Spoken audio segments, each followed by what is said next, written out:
Some viewers may find the following video disturbing. Viewer discretion is advised. Oh my God. Welcome back to another episode of A Musician and a Filmmaker. He remembered Today, it this time. Yay. I remembered. Today we're going to talk about a film that is, well, I don't know. What is this film? Is it educational? Is it film? Shocking? Is it a film? Is it a documentary?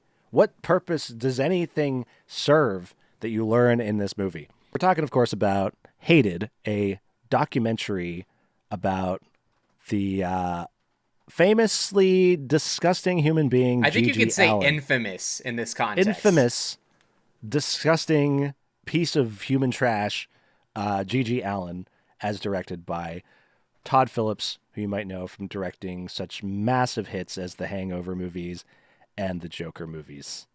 And probably it is. something else. It's weird to say that he directed both Joker movies. Like, I know that's what happened, but they're so different, and one was received so much worse than the other that it's like, oh yeah, that was the same guy. He was just tanking his own project. Does it not add a little bit of context now watching Hated to what happened with that Joker franchise? Because it does feel like a little bit of a G.G. Allin move to do what he did with Joker Folie à Deux. Doo-doo. It is kind of watching Joker 2. I imagine it must be like shoving a banana into your ass is probably, I think, the equivalent, or shitting on the floor and then taking your own doo-doo and smearing it on your face is probably, I don't know, what's more enjoyable? Neither is the answer. Neither option is enjoyable. So, but if you had to pick one, gun to your head, watch Joker 2 or smear your own shit on your face. If G.G. Allin came back from the dead, they'd have to shoot me. It's the only option. He'd grab you by the hair and slam you around the room. Yeah, they'd have to like Clockwork Orange, like pry my eyes open and have me watch Joker 2. What did you know about G.G.? This was Todd Phipps' debut. First, yeah. What was right after this? Did he do any other, like, did he go right from this to like Sex Trip or whatever that first... Oh, Road Trip? Was it just called Road Trip? I think it was. Roadhead It's the one Trip. with... Tom Green? Well, the one with Tom Green, yeah. There was Euro Trip as well, but that wasn't him. So he did something called Bittersweet Motel, which is about fish. And then he did Road Trip. Yes, Road Trip was... So I thought it was like some studio executive saw the G.G. Allin thing and was like, get this guy a sex comedy. But no, in reality, it was get this guy another documentary about people who do a bunch of drugs and play music. Fucking weird, like, dot to connect to the next to see Hated and be like, give this guy a sex comedy. It's like, but then how did you go from the Fish documentary? The Fish documentary and Road Trip came out both in the year 2000. So maybe they're like, we'll give you can direct your first narrative feature film with actors, but you have to make a documentary about fish with a PH first. So what do you know about G.G. Allin? What did you know about him before you saw this movie? I know that you were trying to get me to watch this documentary, and you described all the things that happened in it with 100% accuracy, so I knew what I was in for the most part. There were definitely some shots that I was not expecting, but other than that, I really didn't know. We should maybe preface this episode with like viewer beware. Oh, we've already played that before we did the intro. Good. So this is a question. I have a question, and then we've posited it twice on this podcast before, and you probably know where I'm going with this, but I must ask you once again, Jordan, why? Why did you want us to watch this so badly? Almost 3 years into the podcast, why was this like, oh, well, we can't think of anything else to watch. We might as well just watch the G.G. Allin documentary. Like, what specifically is it about this movie that you felt it was worthy of discussion? It's a good question. So I think, the origins of me wanting to talk about this movie on the cast are a little foggy to me because I seem to recall that I think I mentioned to you outside of the context of the podcast that you should watch this documentary. And I think that it probably, because just knowing how I normally bring up... I don't know if you told me to watch this, but you did tell me to watch Pure Fucking Mayhem, which I still haven't. And that is where I was going to go with that, because normally when I tell people to watch, like, most fucked up, like, rock and roll stories, it's, like, something to do with mayhem and something to do with Gigi Allen. So, like, in my mind's eye, it would have made sense that at some point in time, when we were talking about maybe Mayhem, I probably brought this up as well and was like, oh, this is like a must watch if you want to watch like the most like, fucked up shit, no pun intended, story ever, documented. And so that took me a second. will say, and I was like, what do you mean, no pun intended? And then, the shit, I thought about it. The thing that I have to say is that like this documentary is just, to me, it's like so fascinating because watching these guys is like, it's like not watching humans. It's like they're not like real. They so are weird. Sort of like cartoon character, like exactly. It's exaggerated so versions of what a punk rocker would be. Actually, and it's like it reminds me of the Whitest Kids sketch, which is probably directly parodying Gigi Allen. Who's playing tonight? JJ Marvin. Who's that? Some guy from New York. He's like crazy or something. Every show he does, he gets like all bloody and craps on himself. Whoa, that sounds fucking awesome! Where like Zach comes out on stage as like a 70s flower power hippie with an acoustic guitar. I am JJ Marvin, and let's just jump into it with a song, shall we? Here we go. But then he gradually pulls his pants down and starts shitting and cutting his chest with a razor and everything that Gigi Allen used to do. So I'm sure it is. Like I'm sure there's like so many parodies of this, but like the thing is that this itself feels like a parody of itself, and it's like I was thinking about this when I was rewatching it the other day. I was like, this is like the stuff that this guy's doing is the most like fucking horrible shit you can do as like a human being, and like it's all so vile and disgusting, but it's because it's real, and it's like that's what makes it so fucked up. But it's like, but if you can kind of see it from like the perspective of like cartoon caricatures and like that, it's like then there starts to become this like layer of like comedy that's on top of the whole thing. And so it's like this kind of like weird juggling act when I'm watching it, because I'm like, this is so bonkers that I'm like dying of like this sort of humor of watching how unbelievably cartoony all of these people that we're meeting are in this documentary. But it's also that they're talking about it completely straight, like it's not totally the craziest thing ever. But then that's followed by like I feel sickened because they're not cartoon characters, and they're fucking real people, right? Most of which, with the exception of our lead man, are still alive today. So is his brother still alive?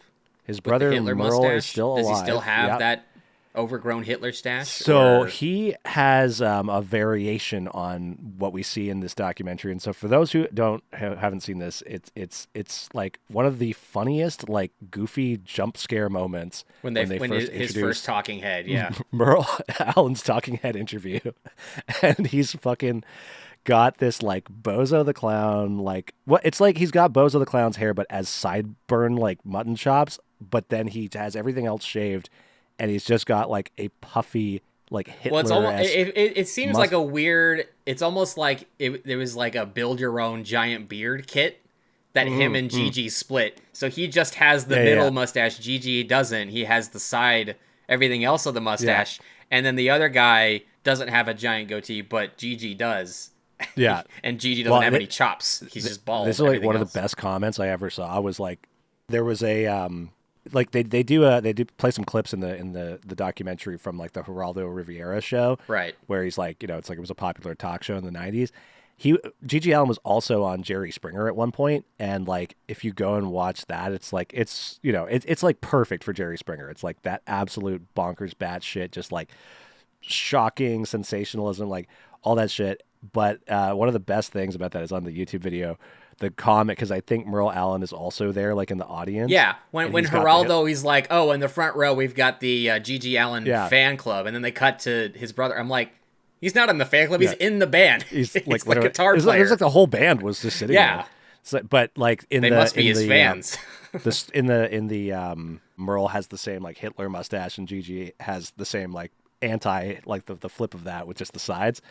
Some guy was like, "Oh, that's cute. They'll lock when they kiss." And I was like, "That's the best comment." The mustache becomes complete when they kiss each other. Hey, man, this is a guy that eats his own shit on stage and cuts himself open. He wouldn't do anything gross like incest. Come on. So, who are the members of the Murder Junkies? Can you list all of them? So yeah, so like Or at I said, least I should as also portrayed in this documentary. preface to everybody that like I myself I've been aware of G.G. Allin for a long time. I was I was and still am into punk rock music in a big way, and like if you ever knew about punk music, you would obviously know who G.G. Allin is, but like I've never necessarily gravitated towards his music or like thought that he was anything other than what he obviously was, which is a ginormous A shock performer. attention whore and Yeah. piece of shit. That being said, like, yeah, I'd heard about him actually through CKY videos because, there's a certain pipeline with that shit as well. Again, no pun intended, because like, I think what these guys that eventually became the Jackass crew saw fucking G.G. Allin videos and stuff, and they were like, oh my God, So I'm sure Steve-O and stuff like that are probably like, oh yeah, I think we could take this shit thing to the next level, Right. I mean, I would But, rather listen to the CKY theme song on a loop than a single G.G. Allin song. G.G. Allin's music is it's really unlistenable. Like the only song I remember listening, That's the only thing one is, that I it's found, not. It's not unlistenable. It is Well- listenable. It's just not something I ever have a desire to listen to. It's it fits the build for like that kind of punk, and I think it's like from an outside perspective, I think you could be like, that's where this thing- it sounds like punk, so it's like I was going to say there could be a debate on like whether these guys are genuine punks or if they're just co-opting the punk movement to fit their sort of anarchist like junkie agendas. Yeah, I think it's a Because bit of both. I'm pretty I sure think real with- punks, like, okay, I get you're probably trying to make a point about black people and their prosecution by the police and all this stuff in your commentary that punk is known for. It's a primarily political genre of music. But I don't get that impression when I hear G.G. Allin say it. I just think he likes the word and likes using it against the people meant to be used against. That's how it comes Absolutely. across. Absolutely. So No, to top I- it all, 100%. not only does this guy do his own form of blackface with his own fecal matter, he hates black people too. That's funny. I never thought about the poo face like that, but yeah. Real quick, before we move on, can I point out that this movie has a weird overlap with the serial killer John Wayne Gacy? Yep. Not only does he provide the opening quote that appears as the text at the beginning of the documentary, he made the poster for the documentary commissioned by Todd Phillips, the director, while he was in prison God. and not dead. Oh my God. They just took a Todd picture Phillips. of Gigi on like a roof and then they sent it to Todd Phillips Gacy paid and he this painted guy. over it. Yeah. I mean, like the whole thing is kind of also the documentary brings into question like Todd Phillips, what his motivation is here as well, because it's like, is he the kind of guy who's like, oh, this is the fucking spectacle of all time to be the fly on the wall for, and like I gotta document this. But there's times it almost seems like he's like somehow invested in the punk rock community. I was going to say, I think But then it's it's like- both. I think that he was a genuine punk rocker, was aware of, or at least a fan. And then, he knew about G.G. Allin, but more importantly, he was able to get in touch with Merle, who then put him in touch with Gigi. So Right. it's bizarre calling him G.G. Allin because his birth name is Jesus Christ Allin. Yeah. Right? Yeah. But then, like, So- on legal documents, they would put Kevin Michael Allen or something Yeah. like that. But his Do you know parents did what the name him story? Jesus Christ, which this movie Yeah. kind of gets into his parents. Like, his dad was probably maybe more, maybe less, who knows, as insane as the man who everyone is calling the most insane person of all time. So it makes sense where it came from and sort of like a nurture versus nature thing.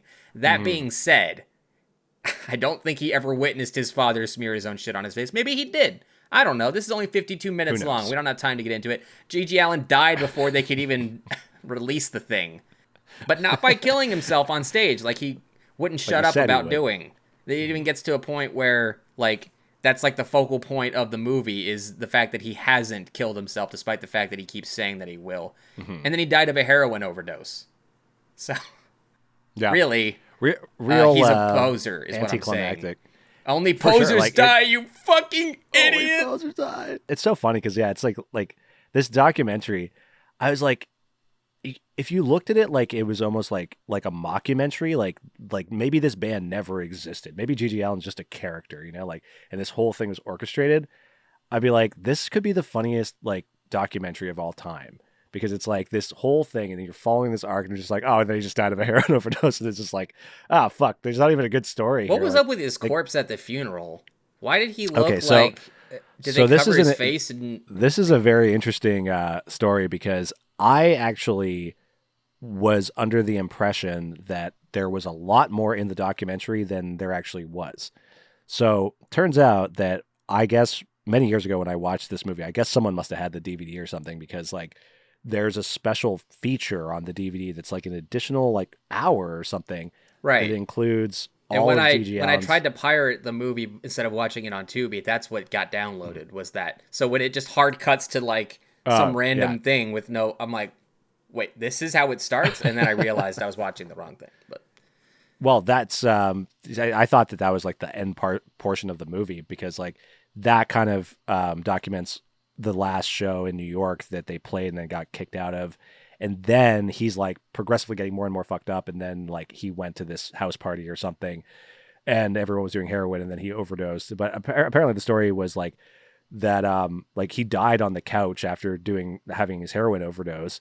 And like nobody even realized that he was dead. Like they're just like, oh, he's just passed out or whatever. So people were like literally sitting next to him and having conversations with other people like by this guy's corpse. And like I think some people even like put their arm around him and were like taking photos. And Todd had no idea Phillips. that it was Todd Phillips was there the night he showed up. I think Gigi. But was he the one either- that like took a photo next to like Yeah. the corpse, just like Yeah. not knowing that he was dead? Correct. So- And he didn't know until after he left the party that he had been dead Yeah. the whole time. That's so fucking crazy. And Yeah. then like, so yeah, the with regards to the corpse, it was Gigi Allen's wish to not be like embalmed or anything, and just like let his like corpse just get bloated and like do the natural kind of decay thing. Right. And that's how he would prefer his Okay. open casket funeral to be. So like there's footage in that at the end of that's Yeah. like in full color, like they put it all in black and white in the documentary. Oh, okay. But in that Oh, were thing, they it's all in afraid full. of getting a I rating think to they're- where children couldn't yeah, see exactly. this? Gee. They showed someone Imagine pissing that. in his mouth. That other bonus thing, you can see it all. It's super grotesque with the color. And the people that were attending the funeral were all these other like, people that associated with Gigi Allen. So they're like pouring like whiskey like in his corpse's mouth. I think some people like are like pissing on him while he's like in the casket. Right. Well, what was the? people- That's ironic considering his quote from that one rant when they were asking why he does. I think it was even on Geraldo when Hmm. they asked him like, "Why do you do all this stuff?" He's like, "My body fluids are communion for the Oh people." yeah. That's like that's the tagline on the poster right there. Like, that pretty much says it all. So Yeah. they were really Meanwhile, just like- giving the fluids back to him. Yeah. Maybe. Meanwhile, and- the reality of the concert is everybody's running for the hills as soon as he starts Right. shitting. Like, yeah, that's nobody the fun. wants That's that. that's where the comedy begins in the Whitest Kid sketch. Is that they're all like, "Yeah, punk rock," when in reality, like everyone just go. Even the people that you would think would be like, "Hell yeah," are like, "Fuck this." Like, yeah, no, like absolutely not. I'm No. not getting shit thrown at my face. Whoa, dude, you're totally getting peed on. This show is punk fucking rock. Is it? That sequence where they go to NYU or whatever it is, it's like maybe even a public college. Like they just play like some local tiny gig in this like weird event space at like a local college. Yeah. And it's like the most regular, like you would assume that the people that are there are like, yeah, I like punk albums, but they like more like Blink 182 and not Gigi Allen. So they come in expecting not.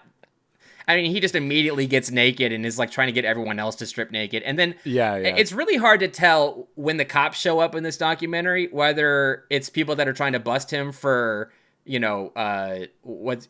skipping parole, or if it's responding to that specific incident, like someone called the police on. Like you can't It even almost tell. feels because- like somebody did call the cops there, because it's like you see everyone like heading for the door. They're all like running out, and then he starts throwing the chairs at people and stuff. And then Right. then the cops show up, and I was like, they show up so quick that maybe it's not someone who would have called. It was like if it's campus security or something. It's like, one thing possible that do they. look like. I just don't understand how Todd Phillips talked them into even allowing that event to happen in the first place. And maybe that was the condition, like, oh, we'll put on the show, but we're going to have cops really close by in case anything happens. And then lo and behold, Maybe. Who the fuck knows? It's just Who knows? insanity. That's the thing. It's so insane. I think that like the G.G. Allin discussion, and I think that's why I've been like wanting to do this, is because I think it's worth discussing, because like there's nothing quite like this. And I think that like when people think, Oh, there's bum fights. That's pretty close. well, yeah, but I mean like like in terms of like rock and roll history, a like, people are like, rockumentary. Yeah. Ozzy Osbourne, like Well, there is. It's bit called off a bat's Dig, head or but something. that's like the Teletubbies compared to this. Well, that's what I'm saying. I It's actually like every did get time... Dig like Flash, which I'm sure Dig was partially influenced by this in some way, shape, or form. But Anton, I wrote notes for this movie. You had all the notes for. I wrote Anton Newcomb had Charles Manson and G.G. Allin had John Wayne Gacy. When people say stuff like, "Oh, Ozzy Osbourne ate a bat's head" or whatever, and it's just like that's the most fucking crazy story. It's just like, Right. Have you heard of G.G. Allin? And it's just like They should have called him Pee-Pee Allin. poo poo. I meant pee-pee like actual urine because the motherfucker loves to drink urine. That's an entire sequence in this movie where they Like, describe it in exhaustive detail. It would just. He would only show up to that place, right, on Right. the condition that someone pee in his mouth. And then, we haven't talked about Unk. We haven't name dropped So Unk. this is the beauty of this documentary too, is that They every have the Jason fucking Segel person, character from SLC Punk, Every which I'm person sure was that they inspired have. by this guy in this it could have been. documentary. Every person that they feature in this documentary is so weird, and like so they're just like a person that they're like, this person exists. Unk starts off his thing with he's like, Unk. It's like, your name's Unk. He's like, yeah, my name's Unk. It's like, okay. Then we're starting off Has a this much thing. different He's meaning 33 years later, but yeah, he's it's a just Jordan's everyday super life. fan, super G.G. Allin fan. so he's not even in the band. He's just like Yeah, he was like in their another errand band. boy essentially. Yeah, he's going to all their shows. He fucking loves G.G. Allin because G.G. Allin does the stuff that he wishes he could do, but doesn't have the balls to do. And so I was like, that's weird and interesting in itself, because like You would smear the I've shit on your never face once, if you could? Yeah, exactly. Like I've never once like being admirable of someone's courage, I think is a general like feeling that people can have towards things, But I don't know that ever once I've had that feeling in the context of someone defecating on a stage and smearing it all over their face and being like, God, man, I just wish I had the bravery to do something like that myself, It's never occurred to me. Well, it's also feel the I way would that feel he's the talking opposite, about really. all these insane things, which is like, yeah, and then this happened. Like it doesn't faze him at all. Like he's seen it all, so why would it? We also what was the name of the naked drummer? Dino, That's right. Dino, That was the the one I naked couldn't drummer. remember. And I almost did a bit at the beginning of this where I was just going to start the episode shirtless, but I decided not to. Thank you. Dino is so funny as well. Like it's another one of those. It's like you're like, this guy's a real fucking person. Well, that's Like, one of you're those kidding like me? They found documentary this guy? moments where you watch it. Yeah, you see him and you're like, Yeah. fuck G.G. Allin. Why aren't we following this guy? Like this guy could be his entire own like Robert Crumb style documentary. Yeah. It doesn't feel real. And then like the stuff he's saying is just like so like out of this world. Like you don't know if he's like just super like on drugs or something. But or the if he's, deadpan like monotone quality to his voice makes everything he says really funny. Yeah, so funny. Like it's hilarious. And like, we're talking about how he's talking about why he's not wearing clothes. And he's like, well, when I'm drumming out there, it's adding some extra weight to when I'm playing. Like, what are you talking about, dude? Like clothes are like that can't be adding more than like a fraction of like a pound of weight. No, to your that skin. wasn't the issue. The issue was that it caused too much friction on his like. Well, he said both. He underside. said like on the seat it was causing Oh. too much friction, but he said when I hit the drums, there's too much weight on my hands. I 'cause of the mean, if you clothes. play better without a shirt on, I can see where he's coming from in that degree. That's the most normal thing he said, okay? That's reasonable. You're like, this guy plays naked. Can you believe it's because of the air resistance? I'm like, let's back up to the fact that he's the drummer for G.G. Allin and start there. Yeah, he seems to have no problem with what he sees every night on stage. So. Right.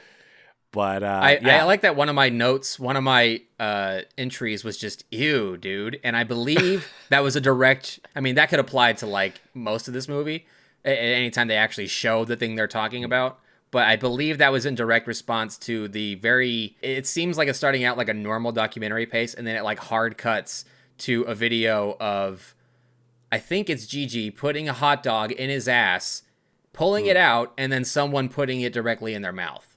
Or was it someone else's ass in his mouth? I don't know. All I know is I was immediately disgusted. And then I had that moment where I'm like, well, this is what I signed up for, or what Jordan signed us up for against my will, so.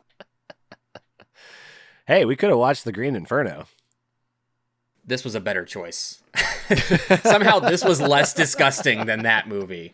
Even though this is real and that's all simulated, this was less gross. That's quite the claim, man. Yeah. That's quite the claim. Maybe that makes me the fucked up one here, but that's how I felt while I was watching this. This one doesn't show me a grown-up Junie Cortez's penis at any point, okay? Just Dino's penis. Dino's shockingly large erect penis. It shows you a grown-up's baby penis, though. Yeah, that is one of the funny things about G.G. Allin is that he's like, yeah, he doesn't give a fuck. It's like, well, I can see where a lot of his rage comes from. Within seconds can you medically define that as a micro penis? Yeah, you understand everything the second you see the micro penis. You're yeah. Like, oh, yeah. I get it. He's fucking overcompensating like the most that anyone has ever overcompensated in the history. Well, they're not going to pay attention to my micro penis if I'm shitting and exactly. playing with the shit. They won't have time to even look at it. Smearing. They're running away from the shit that's being flung at them. Can I say this might be a weird thing to say, but it might make perfect sense in the context of this movie. I was expecting more blood. Not a whole lot of blood in this documentary. It's really more about the stuff that comes out of the other fluids. The nether regions, and not any part of the body. There is one scene that, of course, we should talk about, and that's the spoken word performance, if you can call it that. And yeah, which I don't know where that clip even came. Would someone else already recorded that, and they just gave it to Todd Phillips to use in this? Because it looks like they're filming it off of a TV. That's what it looks like. Yeah, and it looks like it's from a completely different era as well. Yeah, because he looks. But he says 1990 in the thing when he's talking about going back to him saying he was going to kill himself on stage, and then right, yeah, that's right. He's doing the spoken word thing, and he cuts his chest up a bunch with like I guess it's like a broken beer can or something like that. Right, and it's not that. First of all, it's not sharp enough to really make any deep enough cuts to where like it would show up as blood. And number two, the video quality is so shitty it doesn't even look like blood. It looks like you can barely tell. He had like a lump of coal that he drew all over himself with. But then, so he's talking about his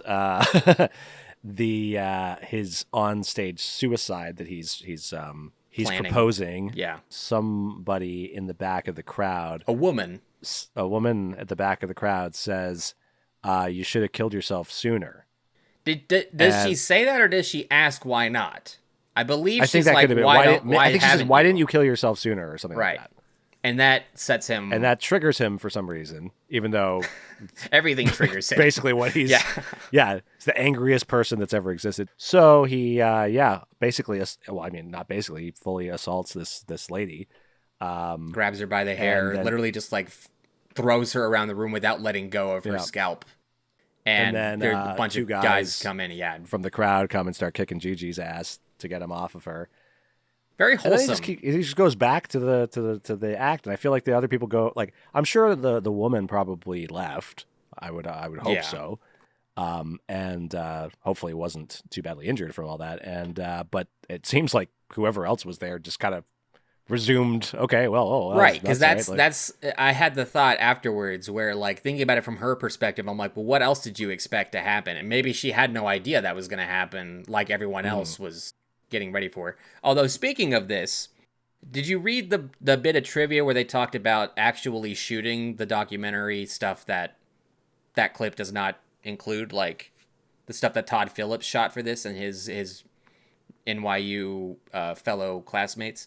They said that they had to wear like an orange like badge on their shirts, so to visually identify to Gigi, to not physically assault them because they're trying to make the documentary and they're not innocent bystanders. I mean, they are innocent bystanders, but like, did that make them impervious to the shit? Apparently. So there's a story. I don't know if it's on the commentary in that bonus hour or where it comes from, but I read that there was a moment where Gigi was approaching one of the crew members with the intent to assault them, but then they, having forgotten Whipped to out put their the thing badge. on their shirt, they whip it out, and he sees it, and he goes, oh, okay, and he turns away, and just, like an animal almost, like... That's so weird, though. Like, so he has still the wherewithal to be able to follow that rule system? He's not completely even though he's on blinded by heroin. rage, just mostly. Well, he's but like that's the rage alone, like the alcohol, the hard drugs. Yeah. You know. Like Are I don't you know. saying It heroin's feels a like hard that, drug? Come on, we used to give that to housewives for their hysteria. Yeah, the comedy of this movie really, you have to detach yourself from the reality of it, because like the idea of like Right, a which is fully why naked- I am partially glad that I grew up in the phase of the like 2 Girls 1 Cup reaction videos and like Scroll Below and Meat Spin and all the crazy shocking shit you see on the internet if you grew up with the internet, at least in the era that I did. I can't So speak for was Jordan, this shocking to you then? Like did yes, you... but not nearly as much as you might assume from the Right. get-go. 'Cause you've Like, been I've been desensitized. desensitized to a lot of stuff. That does not mean that I didn't, like... I'm not a dry heaver, but the look that my face produced when watching anything that had to do with piss or shit was probably the visual equivalent to that. Like, if a face expression could say, if I could throw up right now, I would, that's what it would, like... So, yeah, like... That's fair. That's not to say that it's not shocking at all. Like, obviously it is, but I think that... I don't know. I think it's also that, like, I've seen too much fake poop in comedies that my brain can't visually distinguish between the two unless someone says out loud that it's real, you know? So, like, Okay. I know that he's really shitting on the floor and then smearing it on his face. But your brain's still telling you it's fake? My brain is going, well, I've seen someone do that with chocolate before, so what's the big deal? There's a sequence in this where they talk to Gigi Allen's like former school professors. There's like Yeah, like his what? music teacher from His high music school. yeah. And I'm And like, like it's I guess it's so the comically... juxtaposition is the comedy, but it, like That's the thing. Like it's so comically inserted in there and like so Yeah. comically cut. it's like, oh yeah, we that just used bit- to play standard, high school orchestral Yeah. symphonic Yeah, band. we were just a regular high school band stuff. It And was then like just play the tape of what kind of music, and you see this guy like listening to like this just super abrasive, punk rock music, and like he's just just sitting there like just like letting it play. It's like, yeah, we played normal music.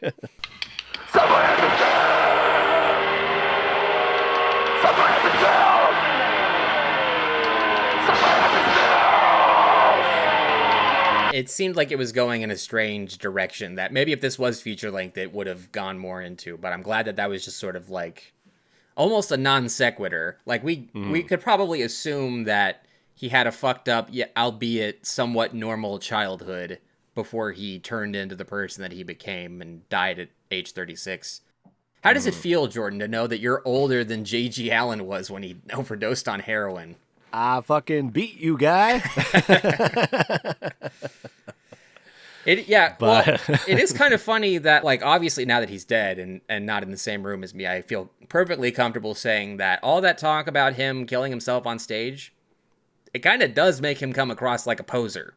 It does. Because if you talk up something and you never do it, it makes you seem like you're never going to do it, and you're only doing it, you're only saying that you're going to do it for people's attention and to shock them or whatever reaction you're trying to get. Well, that's the whole reality of the situation. Like, I think that, G.G. Allen, that's his whole thing. Like, it's all shock value. It's all cries for attention. But if he hadn't actually overdosed, do you think he would have ever actually gotten around to killing himself on stage? Or do you think he never would have reached the point in his life where he's like, I've got everything I wanted to out of the music and the stardom and all that. Time to kill myself on stage. This is it, guys. This is the big event. Because I think that, like, he would even know that actually, from now on, can we say play Slip and Slide? Just in case one day our channel gets monetized. I want this one to make a couple of pennies. Yeah, we probably... Okay, so if G.G. Allen were to really play Slip and Slide, he would not be able to be around to reap the benefits that he would want from it, which would be everyone being like, "Holy fuck, man, that's so You extreme." actually did it. That's metal. You know? Yeah. So I think that like that's the inherent fault in that plan is that he thrives on watching these people's reactions to the fucked up shit he is doing. So you can't have that satisfaction if you slip and slide, you know? Right. And he tries to So- put on this air of like, I don't care what people think of me, which, I mean, I'm sure obviously there's a lot of truth in that. But I think there's also some dishonesty. Like, you're not the lead singer of a punk band doing all this outlandish stuff if you don't care what people think. Otherwise, you wouldn't be doing it, because the whole reason to do it is to break the taboo of it not supposed to have occurred on stage. There's an Like, image that he's it's cultivating, controversial and, like, nowadays when a comedian wants to smoke a cigarette while performing, like, you know. And There's an image they that he was do it out aware of that he was- oppositional yeah. defiance disorder, which I'm sure Gigi maybe had a smidgen of. They did say that he was schizophrenic, and I'm like, yeah, think? I believe that. Like, no one was gonna hear that and go, "What? I thought he was Really? functionally normal in the brain." Totally normal guy. He was actually an industry plug. It was He's an industry he was plant. he was concocted by Capitol Records to sell more punk. You see what these CDs. guys Nirvana are doing? We gotta up the ante somehow. We'll get a guy to shit on the floor and smear it on his face and then whip it at the crowd. If you are interested in seeing some blood, I would simultaneously recommend and not recommend watching any of the live G.G. Allin concert videos, which there are so many of on the internet. And those are just like uncut, you know. A lot of those concerts would only last like 15 or 20 minutes because they would get like shut down pretty quick. Like once the organizers or the venue owners like realized that he was, throwing shit around and stuff. So, Well, that's but also there's one like of the funnier parts of the documentary. Like, reading up on the trivia, is they're like, "Yeah, we only shot like 2 hours of footage for this." I'm like, that's why it's 52 minutes. The only way movie that, is like- 3 times as long as the average G.G. Allin concert was. The only way that people would allow G.G. Allin to play is if they weren't aware of what was going to happen. There's like no way that anybody in their right mind would be like, "Oh yeah, the guy who shits on the floor and then flings it everywhere. Yeah, we're going to spend the next 2 Well, it weeks must be cleaning, like getting guests shit out of the for nooks the and Eric crannies." Andre show, you know? Like, Yeah, the but, less like, they you also know, the know- better it is for the outcome. Yeah, but you're not actually going to get like punched in the face or like get like real shit thrown in your mouth while you're on the Eric Andre show. Like literally. Well, we'll never know, if you- because they haven't made any episodes in a while. They haven't upped the ante yet. I guess we'll see. But yeah, I don't know. I mean, it's like it's weird as well. If you look at it from like a mental health standpoint as well, I think there's some interesting stuff to kind of like pick up on there because like, obviously there's a lot of stuff going on that would make somebody into this character. Like this is the most angry individual that maybe has ever existed. Like everything pisses this guy off. I He's mean, literally like Adolf Hitler, maybe. I mean, In maybe, the contender, but that's he's that's, a contender that's the for thing. that Like, title. is definitely in the same wheelhouse, but like Napoleon. G.G. Allen's so much more like comically like like you would imagine like G.G. Allen couldn't just like any like he was talking. There's a sequence in the film where he's talking about his brother. He was like, "I hate everybody." And it was like, "What about your brother and your family?" He's like, "I hate everybody." It's just like, "You're in a band with 3 other dudes." It's like, "I hate everybody." It's like, "Oh, Dino is a bit of a weirdo, but I mean, he seems like you could probably do drugs with him, and you probably share some similar interests." Would it be I hate scarier everybody. if Dino was completely straight edge? If anybody in that fucking band was straight edge, that would be terrifying. Be like, "You're not on drugs, and you're like this." Somebody put this Well, section wouldn't that- this guy. Isn't that just Unk after a certain point? Well, we don't know if Unk says he likes drinking because like there was a part where that said Okay, well, he was asked like, "Are G.G. Allin fans all the same?" It's like, "Well, yeah, they're all really into drinking." It's like, I guess that would include me because I also really like drinking. Yeah, it's so bizarre. I mean, is it a good thing that G.G. Allen's dead? Do we? What if he didn't die? Like I don't think he would have committed slip and slide on stage, but I think he probably would have he would have continued to be a fucking asshole, you know? And that would like, you know, where do you go with that? Like, what's the trajectory? Yeah, of, I mean, of the GG unless Allin he was shtick? just getting a new crowd in every time to, you know, renew the novelty of their shock, there had to have been reached a certain point where, like, he would have either had to have gone crazier or he would have just stopped because everyone lost interest and became desensitized to, like, the one-trick pony that is shitting on the floor and smearing it on your own face. And then what? Then like you get a regular job or something. They're like, aren't Right. you that fucking guy that like shits and eats it and stuff? And be like, yeah, that's me. And be like, yeah, well, you're not fucking getting hired here. And then like, then what? You know? Well, I So- think being a felon was already a barrier to entry there, but That's true. That's true. Yeah. who's to say? So I don't know. It's all very startling and it's very very interesting. But I mean, it's also like, you know, there are a lot of people that are GG Allin fans as well, and I don't know, like, But do you think that's It- sort of like almost like a martyrdom religious kind of angle? Like we are his disciples, like, you know. I don't know, because there's probably a whole spectrum. There's probably like people that are diehard fans like Unk that maybe see it on that kind of level, where it's like this cathartic kind of experience to like vicariously live through GG Allin's complete recklessness. But then there's probably a lot of like kind of troll kind of people that also just are like, you know, fuck the world and this is just so funny. So GG Allin, we like him because he's got that, you know, funny fuck you troll attitude. And then there's probably people that maybe like legitimately like his music as well, that don't really care for the antics or like how horrible of a person, you know, he actually Well, that's was. the thing. If they just played a GG Allin song, I don't know where. Like I guarantee the radio would never play anything unless it was like one of those rap songs where like every other word is muted. Yeah. But even if you just heard it out of the blue, like it just let's say you have never heard of GG Allin, but you like punk music. I don't know how that would happen, but you're on your music streaming algorithm and you're just letting it show you stuff you've never heard of before. If it played a GG Allin song and you didn't know about the shit and the piss and the blood of it all, would you be able to distinguish any of it from just like average CBGB slop, like a band that played once or twice but never went anywhere? Like, you know what I mean? Other than the that's overuse what of I- the N-word, like, what would really that's- distinguish the sound of the GG Allin? The sound is almost superfluous. The music itself is almost an afterthought, you know? Yeah, the music is just there to sort of fit the mold of what genre they were playing. Because if But, you were like, just saying, like, hey, give me $5 and come into this room and see this guy get naked and do all this crazy Yeah, you'd be stuff, like, and "Fuck there that." wasn't the punk rock aspect of it, probably wouldn't have sold nearly as many tickets. And we wouldn't be here talking about it now. Definitely not. No, I agree with that. I think that like that's kind of what I was talking about earlier, is that for me, like the sound of their music, it feels more like imitation than authentic. Like it feels like this is what people would expect. Yeah, there's a reason our that this band to isn't sound like, like. the Daniel Johnston documentary where like Yeah. his songwriting was more the focus and the mental health was the thing in the way of it. Like no. Yeah. Or even Brian Wilson in the you know, Smile story and all that. Totally. Yeah. It's This is just he exists, and it's like- the shock it's one of is those the things. priority. Yeah, and it's like one of those things. Like if you're watching like, you know, Daniel Johnston or whatever, it's like you understand like the man's like mental state through his music, and it's like, you know, and you find this like kind of it almost like solves the puzzle for you, because you're like looking at the lyrics and you're like, oh my god, this guy, he's got all these feelings, and these are very like genuine human condition feelings.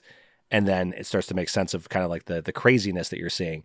But with GG Allin, it's like you're just seeing like horrible like behavior, horrible personality. But then the music, you're like, oh, is this going to maybe like give us some insight? But then like the songs all have these like kind of like juvenile, you know, titles like "Smell My Butt" and "Suck Oh, can My I read Ass," the or, track you know. list for the official soundtrack for the documentary? Please, because I was watching those in I got the some credits, and I enjoyment was out like, of it. we Yeah, have yeah. to bring this up, because this is what I'm talking about. It's like this is offering no proper like deep insight when you've got track names such as Take it such away, Greg. as "Die When You Die," which actually that one's not bad.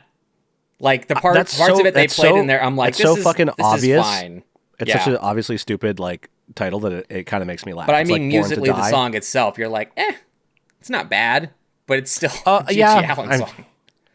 Yeah. Bite It, You Scum is actually a pretty good song. Bite It, You Scum, Carmelita, Snake Man's Dance. These are all, somewhat right, but as it goes on, it gets worse. Yeah, So let's get... Young Little Meat, Fuck Authority. I mean, it's a punk band, of course. Gypsy Motherfucker, Suck My Ass It Smells, no comma. That's the one. 60 seconds long. Outlaw Scumfuck without the K. Sucking Cannibal. I don't even know if I have to bleep that one. I Want to Kill You. There you go. And then When I Die. See, like, it's insane. It's almost like a cyclical thing, because it begins with Die When You Die, and then the last song is When I Die. When I Die. That's amazing. Well, maybe he was a deeper poet than musical genius. Look, all I know is that the main lesson to take away from this documentary is it pays to have a gimmick, because people will talk about it, and ultimately you'll be remembered for it, for better or worse. If G.G. Allin left the turds in his ass, we would not be sitting here talking about him today. Okay? So sometimes that's true. You got to do what it takes to stand out. But he certainly had his 15 minutes of fame in his 52-minute documentary. That just shows you the level of impact he had on society. He didn't even warrant a full-length documentary about his life. It's so funny. It's so funny. Like that's like the gimmick got old so quick that they couldn't even fill an hour of runtime. Well, I think also with a guy who was like literally restraints. shitting on people. Which is it's interesting that I can't tell if this was shot half on film, half on digital video, because some of the talking head interviews seem like they were shot on DV, but then other stuff you could look at it, and I gotta say the stuff that was shot on film, I'm sure they restored it or whatever. It looks great. It's actually a pretty good-looking documentary. Like there is some artistry and technical know-how on display here, even if it is a student film. It's still pretty solid. Like if I went by the Jordan Randall scale of rating documentaries, I'd probably give this a 2 or a 1 out of 10 because it is so disgusting and repugnant. But I also come at it from the filmmaker's perspective, as is in the title of our podcast, and specifically documentaries. And I'm thinking with the access he had, the resources he had that he could make it with, trying to make it as good as possible, for what it is, as a documentary in a vacuum, it's well made. It's a technically sound documentary, especially from a first-time filmmaker that would then go on to become the Todd Phillips that we know. However, yes, the content of the doc is deeply distressing, and that brings the overall viewing experience down because nobody wants to see a madman assaulting women and shitting on people and getting pissed on to the point where it overflows. And he's vomiting into his own eyes because that's the night he planned for his birthday. I mean, haven't we all been there? No. Haven't we all drank so much piss that it... I'm not even going to finish that sentence. No. Oh, well, I've never. Okay. Well, and I will teach never. their own, I guess. Well, although, you know what, though? There really is nothing to do in Canada. If you haven't done that, you haven't lived. You think Alpine Fury is the height of human excitement? Yeah, maximum right, buddy. thrill experience is actually just... There's no way it stacks. It doesn't hold a torch.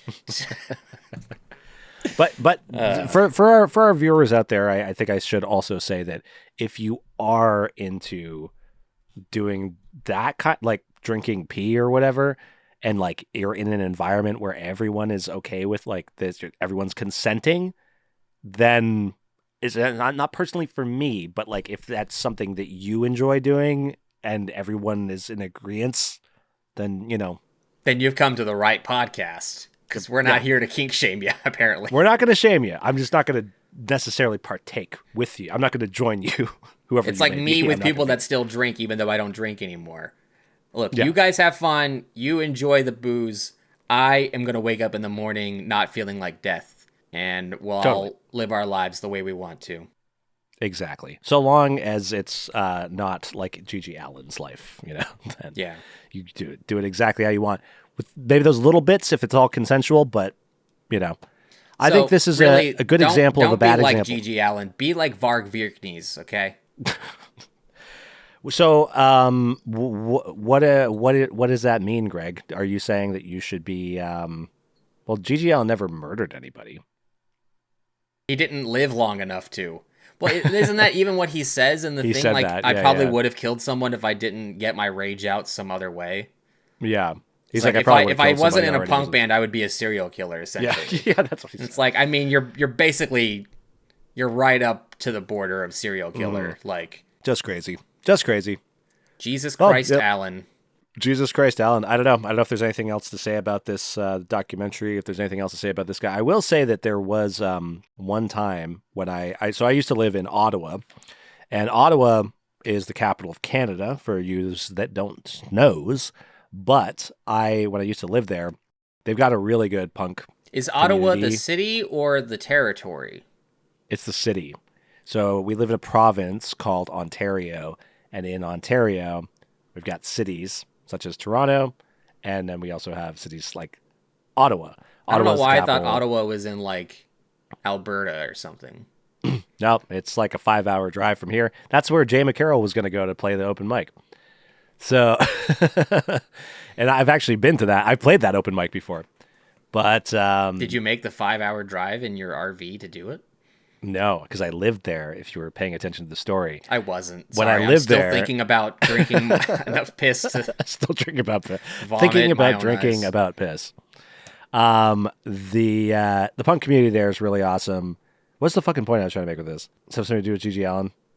Jesus See, Christ, Greg, this is Allin. what happens when you interject so much that you send me on a whole different This is course. revenge, Jordan, because you made me interject that Panda Bear clip so many times in the previous episode. Okay?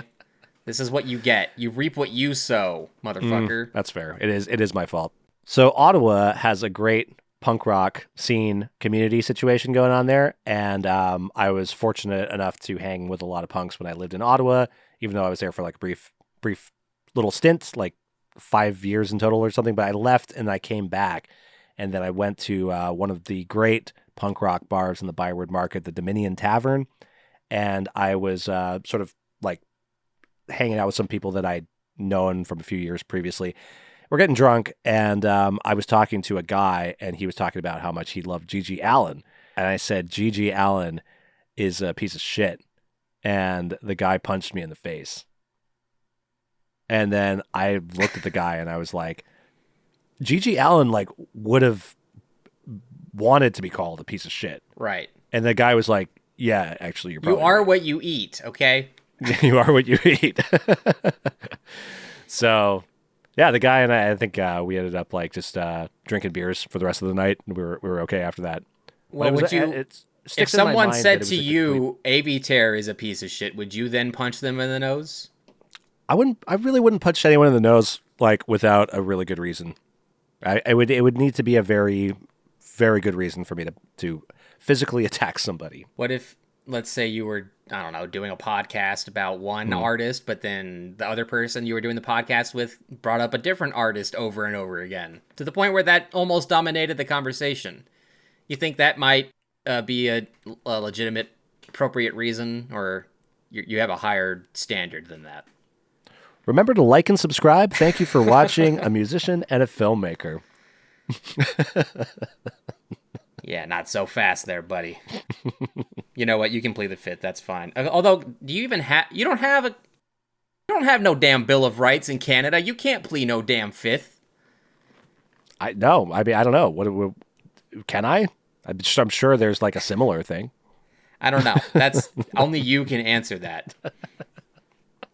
The fact that you can't answer that is actually kind of concerning. But I guess you didn't go to public school in Canada, so Listen, I'm a law-abiding citizen, and I don't need to plead any fifths. The only fifths I'm pleading are the on my guitar when I do a. Well, let me show you right here.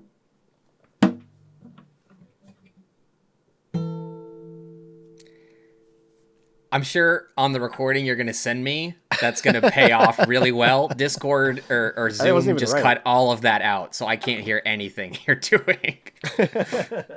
Well, Gigi Allen and the Murder Junkies Which really, I Murder mean, Junkies. that's like saying Frankie Valli and the Four Seasons. Like, no one gives a shit about the Four Seasons. They care about Well, the did you man know himself. that the Murder Junkies are still actively touring as a band?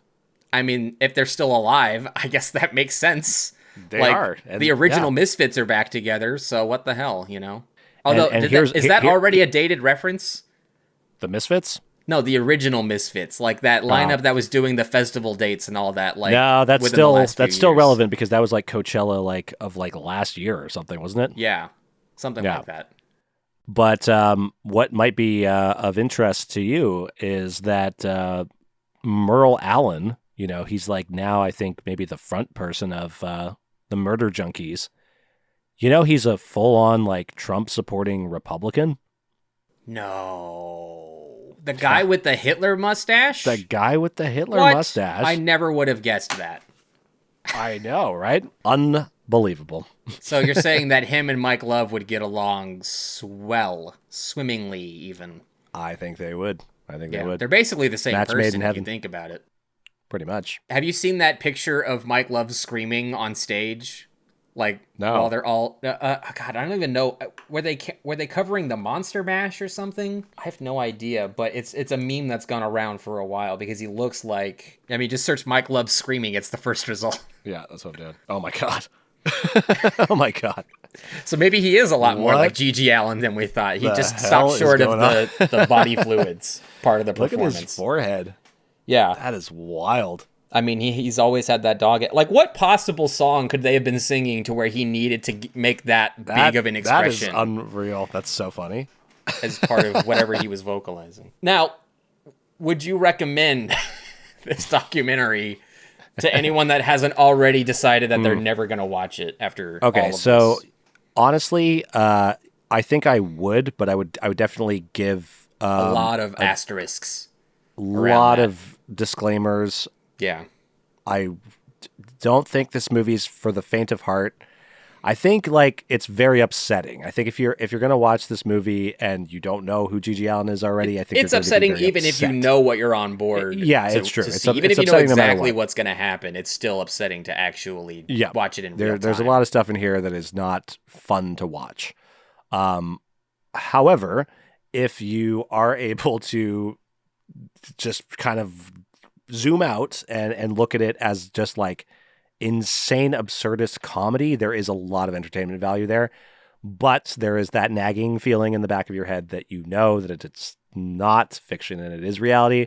That's going to unfortunately keep you grounded and make you feel a little upset. But yeah, I think I would recommend because it's just like a character study on someone who thankfully we don't see a lot of, but it is interesting to see that certain things.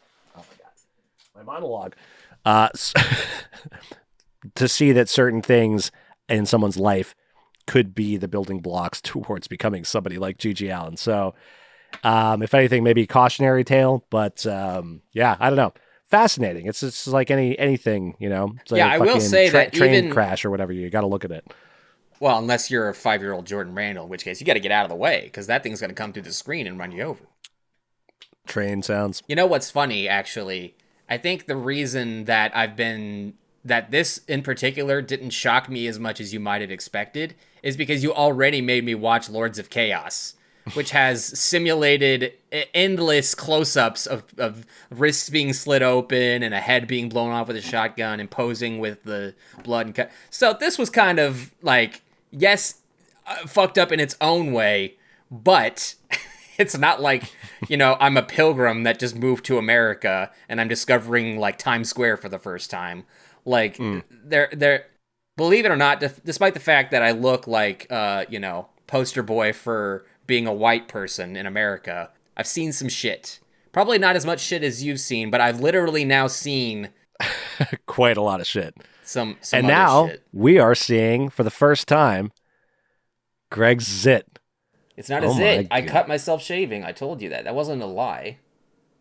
Well, it See? kind of looks like it's a combination of the two. This was the zit. That I was I shaving see. So around. you I see what you're saying. But I Wow, pressed that's too kind of hard. gnarly. Yeah. I mean, if you saw it But earlier, you could actually honestly- see the lines from the razor where it was like indented. Now that I see it, though, Greg, I think it is less noticeable than the Band-Aid. Yeah, you would have watched a whole episode with me like this.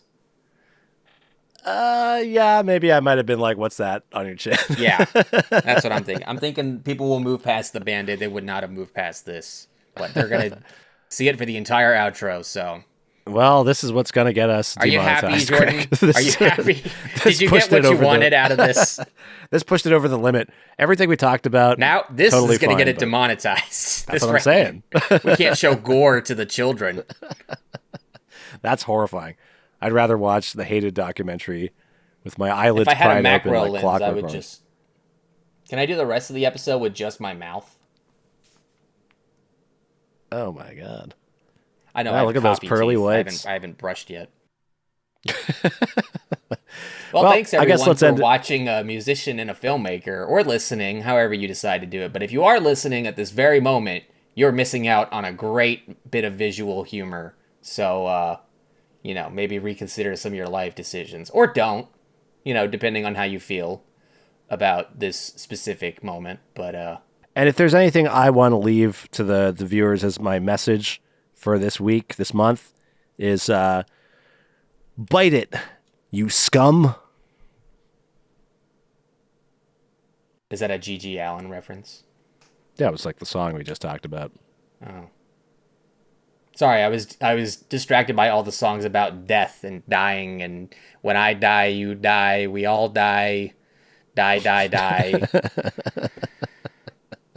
Death, die, death. Die, death, there you go. That's a new one. Die death. Death, die, death. That'll be our punk band.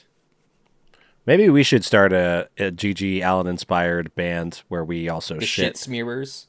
the shit smearers. No, The but we shits. should. Let's It just should be call an it the shits. ironic. It should. Yeah, there you go. It should be an ironic title where like we name ourselves this crazy thing, but then when people show up, we're dressed like the Beach Boys with the pinstriped shirts and everything. Then we go all Mike Love in that photo, and then start shitting everywhere. You can. I'll stick to the music. I don't want buddy. to. I don't want to. Honestly, I don't want to be in this band anymore. We're breaking up before we even record our first song. Die, die, death, die, I'm done. death. I'm out. It's too much. All right. Well, on that note, I guess. Thank you for watching the last ever episode of A Musician and a Filmmaker. Because Jordan's quitting to, I don't know, have a job or some bullshit. No, he's not actually quitting. We'll be back No, we'll be back. with. We'll never quit. I don't know what we're doing next month, but I know that we are planning stuff for the following month with our 3-year anniversaries coming up. So we've got some stuff lined up. And It's not a question of how or why. It's a question of how much shit we'll smear on our faces while we do it. And when. Well, Join us next time. or don't. I don't know. Maybe this episode turned you off watching the rest of the podcast ever in your life. Who knows? We're going to lose all of our subscribers after Please this one. come back. Please. We'll talk about Animal Collective, we swear. Yeah. Honestly, we might owe them at this point after talking about Haggard and this. Like Yeah. we Hey, there's probably some overlap, right? Like, come on, guys.